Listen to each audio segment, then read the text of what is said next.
Manifestasi atau wujud kehidupan intelektual bangsa Arab hanya terletak pada bahasa, syair, amsal, dan qasas atau kisah-kisah. Adapun ilmu pengetahuan dan filsafat tidak terdapat jejak bekasnya pada mereka.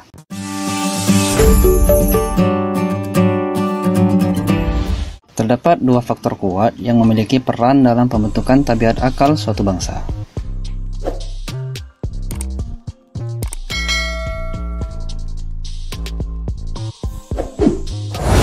Pertama, lingkungan alamiah, yaitu apa saja yang meliputi suatu bangsa berupa lingkungan alam seperti pegunungan, sungai-sungai, gurun pasir, dan sejenisnya. Kedua, lingkungan sosial, yaitu apa saja yang meliputi suatu bangsa berupa peraturan-peraturan sosial seperti peraturan pemerintahan, agama, keluarga, dan sejenisnya. Berangkat dari sini, Dr. Ahmad Amin mengkritik pendapat Hegel yang mengingkari adanya pengaruh yang dimiliki suatu lingkungan alamiah terhadap sisi intelektual dan kultur orang-orang Yunani. Bangsa Arab sebagaimana telah dijelaskan sebelumnya, menempati wilayah gurun pasir dengan semua keekstriman cuaca dan kondisinya. Hal tersebut berpengaruh terhadap kondisi jiwa mereka. Di hadapan kondisi alam yang ekstrim yang sedemikian rupa, disertai dengan keindahannya, membuat jiwa perasanya selalu bersegera kepada Sang Maha Pengasih dan Penyayang, yaitu Allah Subhanahu wa Ta'ala. Boleh jadi, inilah penyebab mengapa tiga agama samawi yang dianut sebagian besar di dunia, yaitu Yahudi, Nasrani, dan Islam, muncul di lingkungan gurun pasir Sinai, Palestina, dan Arab. Gurun pasir memiliki irama yang seragam dan berulang-ulang, irama yang tandus dan ekstrim. Maka tak heran jika penduduknya dikuasai oleh rasa ketertekanan jiwa dan sejenisnya. Di samping juga, tak mengherankan jika para pensyair mereka melantunkan syair dengan syair yang sama dan satu irama.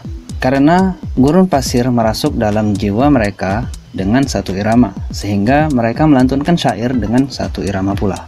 Mereka adalah hasil produk dari iklim yang tak terkendali tersebut. Udaranya tidak terhalang oleh bangunan, tak ada awan yang menutupi mataharinya, hujannya tertahan, sehingga setiap hal yang ada di sana bersifat bebas secara alami. Mereka pun bebas sebagaimana iklim mereka, tidak sibuk bercocok tanam, tidak menekuni produksi tertentu. Begitupun jiwa mereka bebas dari kekangan sebuah otoritas ataupun peraturan. Kecuali hanya ada dua hal yang mengekang akal dan jiwa mereka, yaitu kekangan agama berhala dengan segala syiarnya dan pembebanannya, serta kekangan taklid kabilah dan semua konsekuensi berat yang wajib mereka lakukan. Mereka sangat tulus, ikhlas, dan berkeyakinan kuat menjalankan praktek-praktek taklid kabilah mereka. Lingkungan semacam ini yang kemudian membentuk jenis kehidupan mereka. Oleh sebab itulah, mereka adalah bangsa yang berpindah-pindah tempat atau nomaden. Mereka adalah bangsa yang fakir. Sumber kekayaan alam mereka terdapat pada banyaknya hewan ternak mereka. Kekayaan alam ini tergantung pada kemurahan lingkungan alam. Terkadang binatang ternak mereka mati, air sumur-sumur memancar, intensitas curah hujan sedikit, sehingga membuat tempat ternak menjadi sedikit. Faktanya, mereka menamai hujan dengan sebutan ghaiz atau pertolongan. Lingkungan semacam ini juga membentuk jenis watak dan tabiat akal mereka. Bukankah kehidupan yang sulit kemudian membentuk sebuah sifat kedermawanan dan suka memberi makan kepada orang lain? Lalu, bukankah menyalakan api unggun agar seorang dapat menemukan jalan merupakan awal dari terbentuknya akhlak-akhlak yang mulia? Bukankah kondisi kemiskinan tersebut yang kemudian membuat mereka condong pada penyerangan dan menyerukan fanatisme kabilah dan menganggap aib orang yang teledor dalam membelanya dan memandang dirinya murah demi membela kabilahnya? Jika dengan kehidupan yang sedemikian rupa, yang berkutat pada penyerangan dan pembelaan, setiap jalan terasa tidak aman, tidak ada pula sebuah pemerintahan yang berwenang untuk membalas perlakuan dari pelaku kezaliman tersebut ataupun menjaga keamanan, bukankah kemudian mereka perlu menganggap sikap keberanian, menempati janji, dan suka memaafkan tergolong sifat yang sangat mulia? Demikian pula inilah yang terjadi pada tabiat akal mereka. ukuran keadilan, kezaliman, kebaikan, keburukan, hal yang tercela dan terpuji, semuanya mengikut pada ukuran yang mereka ikuti. Sedangkan semua hal yang mereka ikuti tersebut mengikut pada jenis kehidupan yang mereka jalani. Di samping itu, jika kita memperhatikan bahasa Arab dan kitab-kitab sastranya, kita akan menemukan dampak lingkungan semacam ini sangat jelas. Misalnya pada kosakata bahasa, ia memiliki keluasan dan kedetailan jika kosakata tersebut merupakan lafaz yang ditetapkan pada hal-hal yang bersifat primer dalam kehidupan nomaden. Sedangkan jika tidak demikian, lafaznya tidak demikian keadaannya. Contohnya seperti onta. Ia merupakan fondasi kehidupan nomaden dari berbagai aspek, mulai dari sandang, pangan, dan kendaraan. Oleh sebab itulah, bahasa Arab dipenuhi dengan kosakata-kosakata yang berkaitan dengan onta, mulai dari hal yang terbesarnya hingga yang terkecilnya. Mereka memberikan nama untuk semua hal itu. Mereka tidak hanya memberikan satu lafaz untuk satu hal yang sama, bahkan mereka memberinya banyak nama. Lalu, ketika kita pindah dari onta ke perahu misalnya, kita akan mendapati bahasa Arab sangat sedikit berbicara perihal perahu. Tidak seperti ketika berbicara perihal onta, sampai ke bagian-bagian terkecilnya. Kalaupun ada, itu pun hampir jarang disebutkan. Di samping itu, kebanyakan lafaz seputar perahu dan semua hal yang berkaitan dengannya, kebanyakan adalah bahasa asing yang diarabkan. Lafaz-lafaz ini tak diragukan lagi tercipta setelah zaman jahiliyah.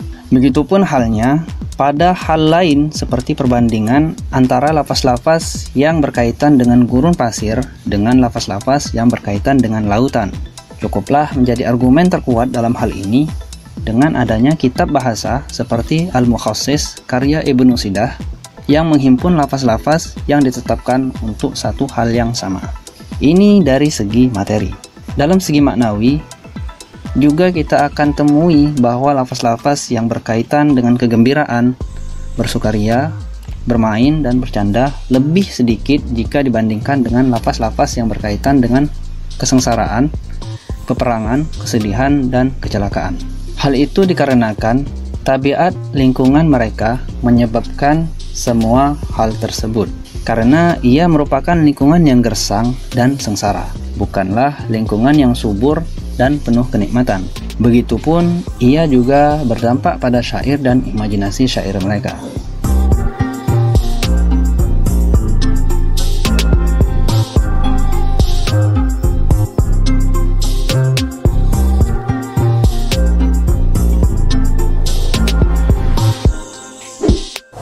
Manifestasi atau wujud kehidupan intelektual bangsa Arab hanya terletak pada bahasa, syair, amsal, dan qasas atau kisah-kisah. Adapun ilmu pengetahuan dan filsafat tidak terdapat jejak bekasnya pada mereka, karena fase kehidupan sosial yang telah kita jelaskan sebelumnya tidak memungkinkan mereka memiliki ilmu pengetahuan ataupun filsafat.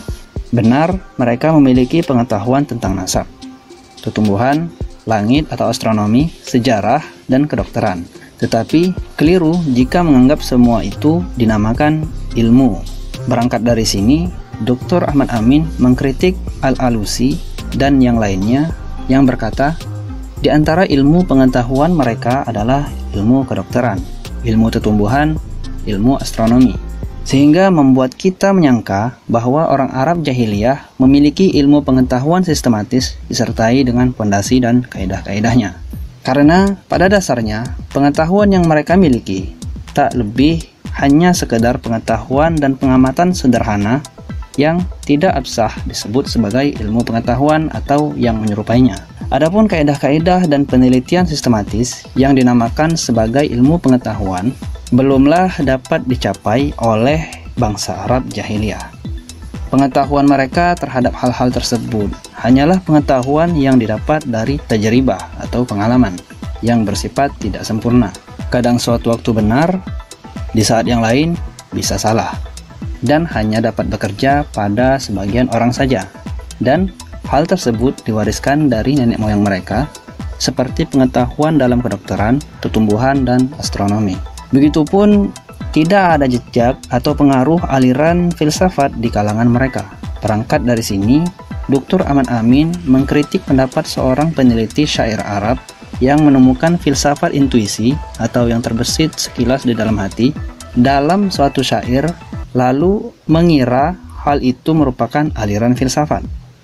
Karena terdapat perbedaan jauh antara aliran filsafat dengan filsafat intuisi. Aliran filsafat adalah hasil dari penelitian yang bersifat sistematis dan menuntut penjelasan mendalam terhadap sebuah pendapat dan bantahan terhadap pendapat yang menyanggahnya. Tingkatan ini belumlah dicapai oleh bangsa Arab jahiliyah, sedangkan filsafat intuisi berada di bawah tingkatan tersebut karena ia tidak menuntut apapun kecuali perhatian pikiran terhadap sebuah makna yang berkaitan dengan asal muasal alam semesta tanpa disertai dengan penelitian yang sistematis, pendalilan ataupun bantahan. Pada tingkatan ini telah dicapai oleh bangsa Arab. Dari pemaparan ini dapat kita tarik beberapa kesimpulan. Yang pertama, fase nomaden bangsa Arab memiliki manifestasi intelektual diantaranya seperti lemahnya kemampuan dalam mentaklil dan tabiat akal yang memandang suatu hal dengan pandangan yang tidak secara universal atau menyeluruh.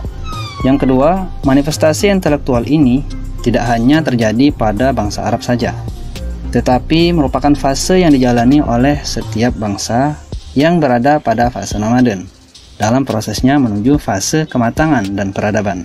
Yang ketiga, ada dua faktor kuat yang memiliki peran dalam pembentukan tabiat akal suatu bangsa. Yang pertama, lingkungan alamiah. Yang kedua, lingkungan sosial.